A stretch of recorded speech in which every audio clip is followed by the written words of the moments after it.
again, folks. Welcome back to Remember11, the Age of Infinity. Last time we were learning about the many worlds interpretation when my smoke alarm was liking to interrupt me. So thank you out there. Piece of technology. I guess it's a good thing though to have. But thankfully it wasn't needed. Anyway, let's finish learning about the many worlds interpretation, which has many pages, almost as many pages as it does worlds. I'm sure that's an exaggeration, and thank goodness it is. When dealing with a world on a microscopic scale, there is a restriction that prevents an object's position and momentum from both being known simultaneously. The uncertainty principle, meaning that you can only say that objects exist in a particular place with some probability. Because of this, quantum mechanics considers the existence of the object from a probabilistic perspective. The mathematical tool used to describe this phenomenon is called a wave function. Before looking at the many worlds interpretation, we'll try thinking about how standard quantum mechanics currently explains a world. For example, consider a single electron. Before you perform the act of observing that it exists in a particular location, excuse me, its existence is spread out in a probabilistic way due to uncertainty. Until you actually look at it, its existence is described by assigning a probability to all of the places where it could possibly exist. In this state, we'll call it an electron cloud. Now suppose you were to use some method to observe the electron. At that moment, assuming that the electron's position was determined, the previously spread out cloud would immediately gather at that single observed point. Likewise for momentum. This is called a wave function collapse. It basically means that the act of observing the electron, which was previously viewed as a probability distribution, renders its fixed existence as a real phenomenon. This explanation is known as the Copenhagen interpretation, and is considered mainstream in modern quantum mechanics. Now then, what about the rivaling many worlds interpretation? It agrees with the Copenhagen interpretation on the treatment of the electron's existence as a probability distribution. The question is, what happens after the moment the electron is observed? Under the many worlds interpretation, the probability distribution is considered to be maintained regardless of whether the electron is observed or not. What does that mean? For example, when an observer confirms that the electron is in a particular position, the other possibilities don't just disappear. Instead, they actually persist. In other worlds, the observer can't perceive. It's not such a ridiculous idea. Isn't it because we can't perceive them in our world that we say they don't exist? Certainly, if an observer observes that a possibility doesn't exist, then it does exist in his world. However, it does exist in the worlds of observers other than that one. Man, it's hard to read these technically worded things. Apparently I can't create words, sentences from them. In other words, under the many worlds interpretation, even the observers are explained probabilistically. My gosh, I can't read this morning. The wave function does not consist of the target of observation, but also of the observer's entire space-time. That means that every possibility, which has a non-zero probability, exists at the same time. Every possible world advances simultaneously, which can be interpreted as truly many worlds. If you think about it, the main point is this: observers and observed things are made from the same substance to begin with. There's no reason whatsoever for an interpretation to distinguish between the two. Someone who dislikes the idea of a person receiving special treatment might find the many worlds interpretation easy to warm up to. It gives the impression that it was originally created for the purpose of explaining why waves should suddenly collapse at the moment of observation. In that sense, perhaps we can say it has advanced a step beyond the present day standard quantum mechanics as a theory. Perhaps Enomoto was being kind when he wanted to not explain that. He was like, I don't want to warp your brain, but here it is if you wish. But you have the option.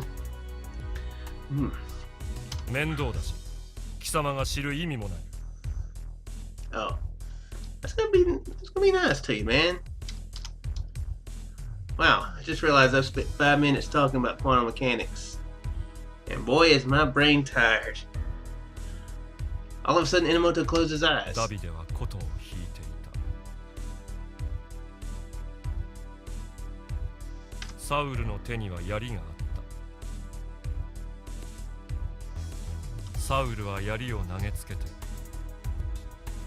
私はダビデを壁にでも。Those cryptic words came forth from him.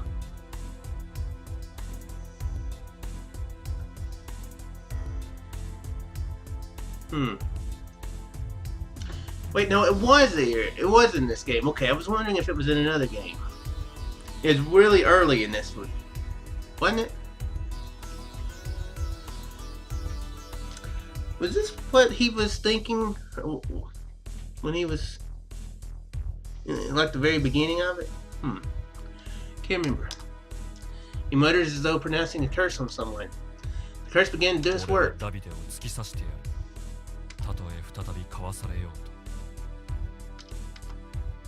Opening his eyes, Enomoto fixed me with another glare. とはいえ、貴様の世界の中では計画が失敗したことに変わりはない。貴様にはけじめをつけてもらわねばな。ちょっと待ってくれ。俺にはわからないことだらけだ。どうしてお前はここにいる？どうしてお前が生きている？第一、ここはどこなんだ？わからない。どういうことなんだ？説明してくれよ。お前、バカだな。あいつの記憶を移植されてるとはいえ、ここまで何にも理解できてないとは。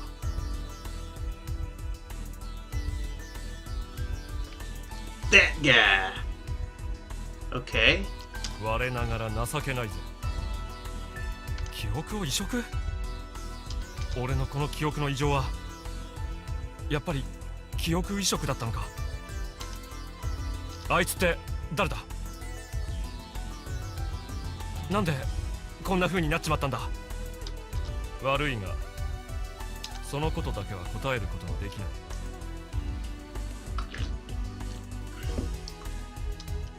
正確には答えたくない。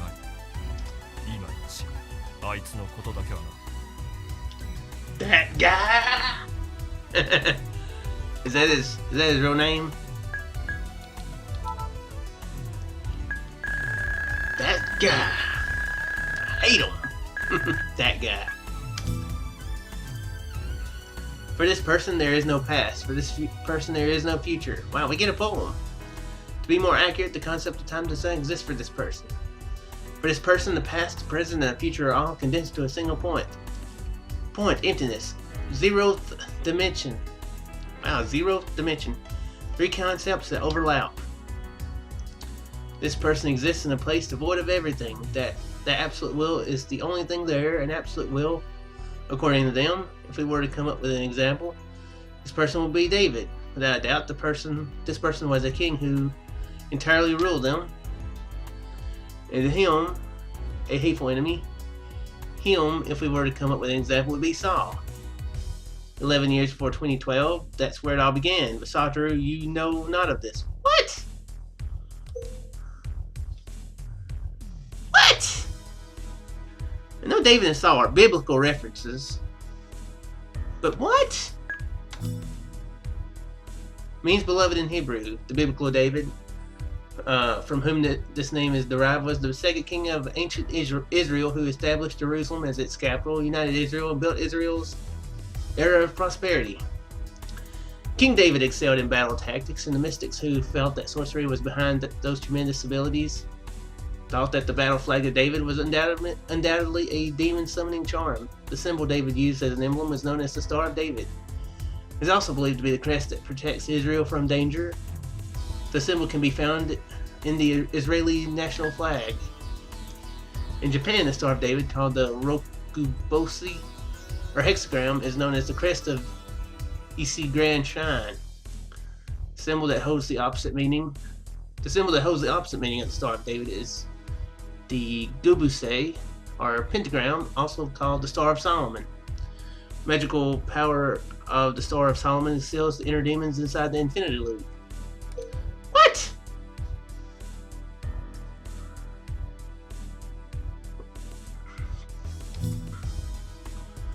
Means peace and tranquility in Hebrew. The biblical Solomon, from whom this name is derived, was the third king of ancient Israel. Solomon excelled because of his faith and obedience to God and possessed great wisdom and intelligence with which he led Israel into a golden age. However, in King Solomon's later years, he placed heavy taxation upon his people in order to construct a golden temple for the Lord, a task his father David was unable to accomplish. As a result, soon after his death, Israel split into two northern and southern kingdoms. Okay. Means he who is wished for in Hebrew. Biblical Saul, from whom this name is derived, was first king of ancient Israel. He was truly the king whom the people had wished for, and he lived up to their expectations. Certainly as a king and as a warrior, he might never have known defeat. However, he failed in his God-given mission to become an instrument of the Lord. Though anointed by God to become an instrument of the Lord as the king of God's people, he did not. The reason is that Saul disobeyed the will of God. Saul was forsaken by God and met a tragic end. Yeah, they're laying down the biblical references on there in this game. Interesting. Still don't know what it means though.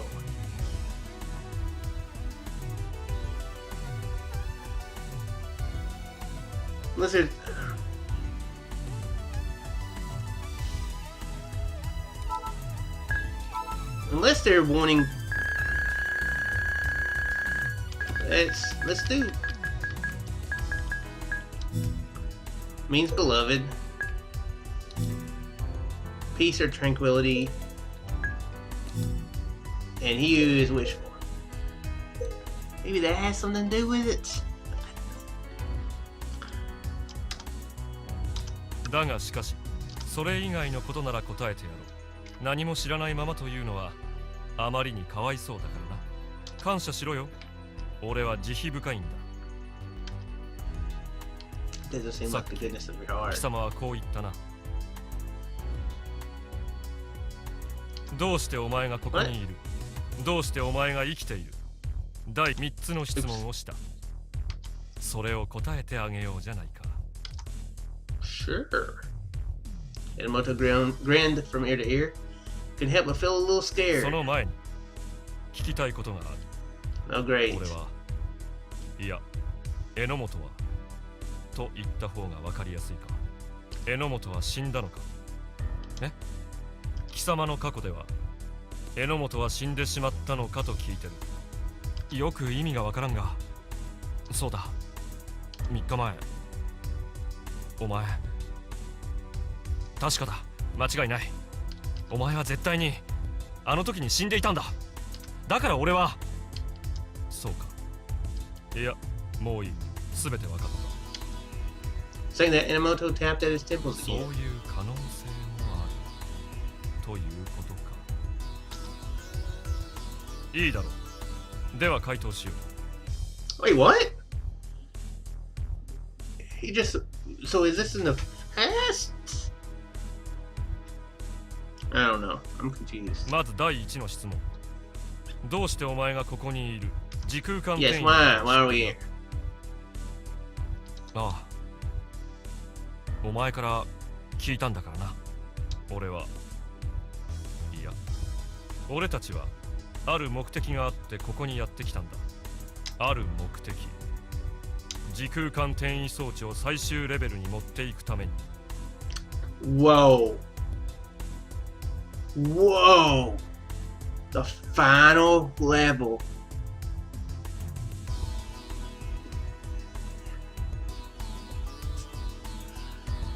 Let's see if this tells me what that means.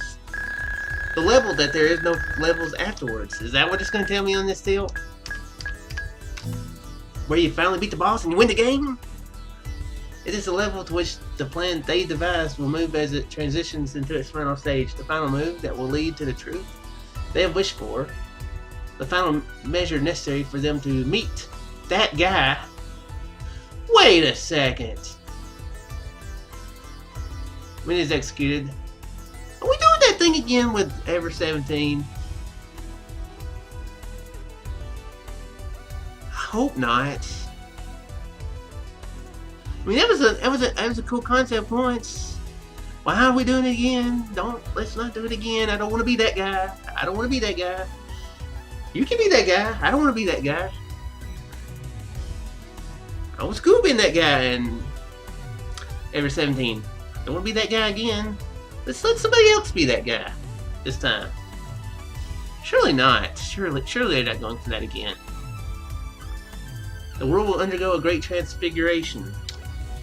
Wait, why not go enter? When it is executed, the transit world, imaginary, is lost. The bridge of the world, symbolic, is crossed. The true world, real, will reveal its shape. Together with the awakening of the third crowd. Am I the guy? I know there's a game called I Want to Be the Guy, but I don't want to be the guy this time. I know. Okay. I'm probably reading into it. It's probably not. I'm probably not that guy. That guy. What a weird way to say it. Oh, we want to meet that guy. 時空間転移装置それってあの小部屋にあったスパコンのことじゃないのかそんなことにさえ気づいてなかったのかやっぱりバカだな貴様はあの部屋にあったのは時空間転移装置などではないあれは何のことはないただのデータ収集用のコンピューターだ本物の時空間転移装置はここにあるえ見ただろあれだよ Enomoto pointed at it. In the direction that Enomoto indicated was that black sphere.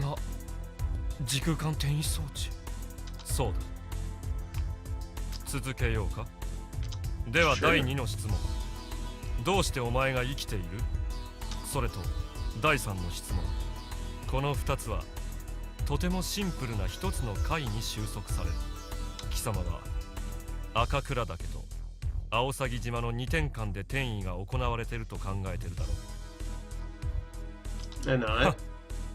う愚か者めその程度の推理力だからこんなところに来てしまうんだ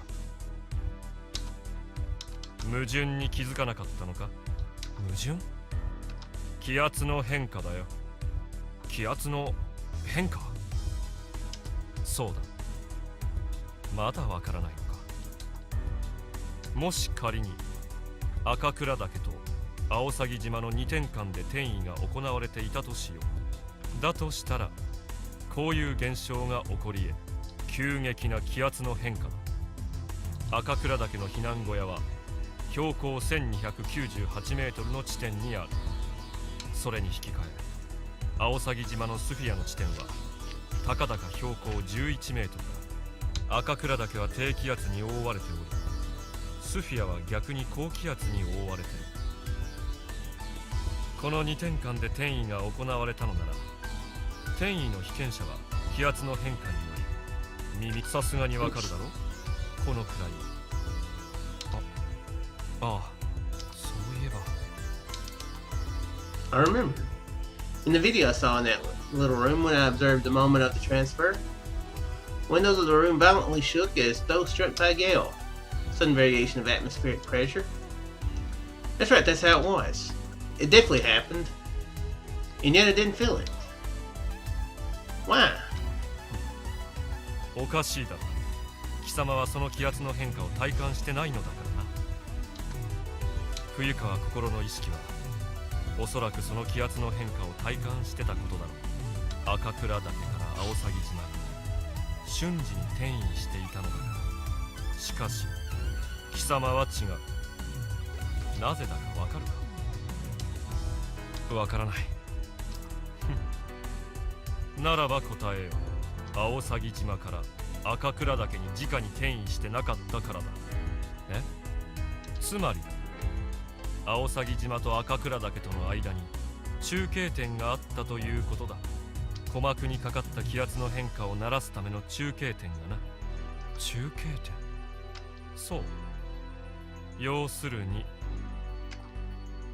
ここは地下に位置する地下にくり抜かれた広大な空間の中にな幸いなことに青鷺島のスフィアとほぼ同等の状態の気圧なのだだから貴様は気圧の変化を実質的には体感できなかったのだ。そうだったのか。それでここは I said in a voice that was almost a groan. Every single word Enomoto fired at me felt like 1,000 needles piercing my skull. I was paralyzed, no longer able to doubt anything he said. I was accepting everything as it 中継 was. 点だと言っただろう。わからないのか、その意味。 Relay point. Relay point. A point that relays. A place that takes over in the middle. An intermediary. The middle. The middle. Don't tell me. No, it can't be.